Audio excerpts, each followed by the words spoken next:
Dysmenorrhea is the medical term for painful, crampy periods. It affects almost half of menstruating women. Yet, despite the substantial effect on quality of life and general well-being, few women will seek treatment as they believe it will not help. There are treatments available, though. Modern medicine to the rescue. There are surgical options, such as neuroablation, where surgeons go in attempting to cut or destroy the nerves leading to the uterus.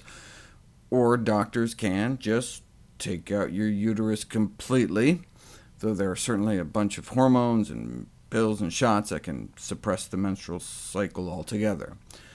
Since the pain is caused by inflammation, anti-inflammatory drugs like ibuprofen are the most commonly used, achieving symptomatic relief in about 2/3 of women. These drugs are effective, though women using them need to be aware of the significant risk of adverse drug side effects. Though there are a bunch of non-drug, non-surgical treatments like acupuncture, the evidence for the effectiveness of these treatments is generally weak. One of the latest advances in treatment involves the use of a single high dose of vitamin D. A randomized, double-blind, placebo-controlled study. The placebo did nothing. In fact, most women got worse. But the women who got the vitamin D all felt better.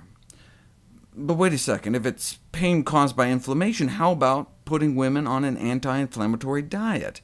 33 women suffering from painful periods were placed on a vegan diet for 2 cycles, and experienced significant reductions in menstrual pain duration, from 4 days down to 3 days, and a significant reduction in pain intensity, as well as an improvement in symptoms of PMS like bloating. This was a crossover study, so after 2 months eating vegan, the women were supposed to go back to their regular diets to see if the pain would return.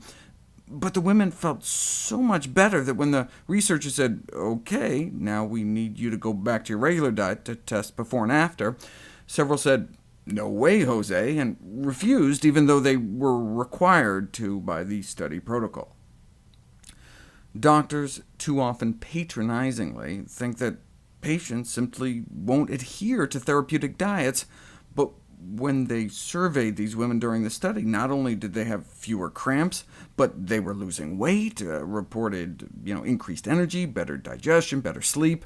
This showed that you don't have to be in some Ornish or Esselstyn study facing certain death after a heart attack to stick to a plant-based diet. It's well accepted by people even when testing more benign conditions.